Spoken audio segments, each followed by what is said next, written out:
Crée-toi des opportunités. Qu'est-ce que j'entends par te créer des opportunités? Tout simplement, c'est le fait que quand tu as envie de faire quelque chose qui va t'être bénéfique, débranche ton cerveau et fais-le. J'ai un exemple que j'ai moi-même vécu pour t'illustrer ces propos. Cet exemple, c'est la création de ma chaîne YouTube qui, il y a quelques jours, m'a amené une opportunité en or. Tout d'abord, je vais t'expliquer pourquoi j'ai créé ma chaîne YouTube. Ça faisait un moment que j'avais envie d'en faire une et 1 an avant que je poste ma première vidéo, j'avais déjà créé une vidéo que je comptais pas poster, mais ça permettait de mettre un premier pas dans la création vidéo.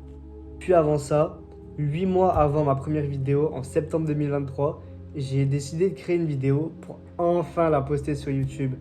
Mais comme tu l'as vu, la vidéo elle a jamais été postée. Puis après ça, 8 mois avant ma première vidéo sur cette chaîne, j'ai décidé de créer une vidéo pour la poster sur YouTube.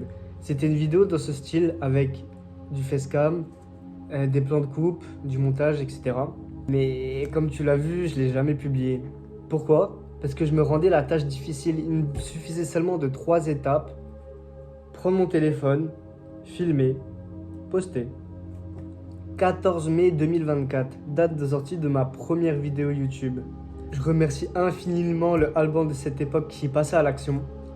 Et lorsque j'ai créé cette première vidéo, j'avais une idée plus précise de ce que je voulais faire de cette chaîne.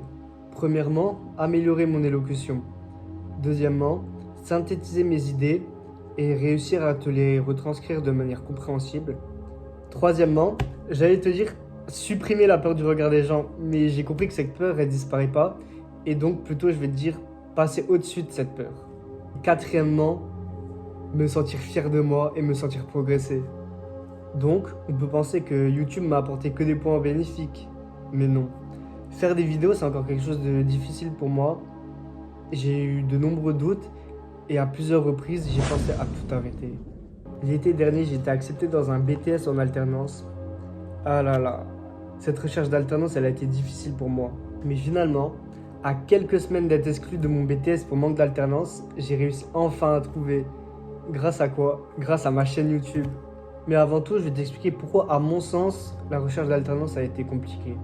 Tout simplement parce que l'univers du salariat, c'est quelque chose qui m'attire pas vraiment et que j'ai plusieurs a priori sur le milieu. D'un côté, certaines sont plus concrètes. Par exemple, on n'est pas libre de notre temps, donc on ne peut pas voyager quand on veut. Mais d'un autre côté, j'ai des a priori qui sont un peu moins concrets. Comme par exemple le pessimisme. Même si je suis persuadé que c'est pas présent partout dans le monde du salariat, j'ai quand même l'impression que c'est un état d'esprit qui est bien ancré dans le domaine. Et donc, ça va à l'encontre de ma vision de la vie, qui est plutôt dirigée par la pensée positive.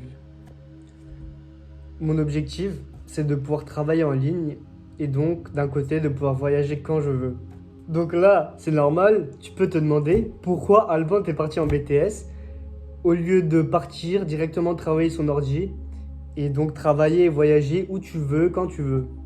Parce que premièrement, je veux quand même découvrir le monde du salariat pour voir si ce dégoût envers lui est justifié ou bien tout simplement si je me fais une fausse perception de la réalité. Et deuxièmement, parce que je veux pas faire n'importe quel travail en ligne. J'ai envie d'essayer de faire un travail où je me sens bien et qui permet de m'améliorer en tant qu'humain. Par exemple, c'est ce que me procure ma chaîne YouTube. Là, il faut encore que je me force pour te faire des vidéos, mais j'aime les faire, j'aime les tourner. Et sans ça, à l'heure actuelle, j'aurais jamais encore couru de semi-marathon. Et même si cette chaîne, c'est un premier pas vers mon épanouissement personnel, j'en tire aucune source de revenus.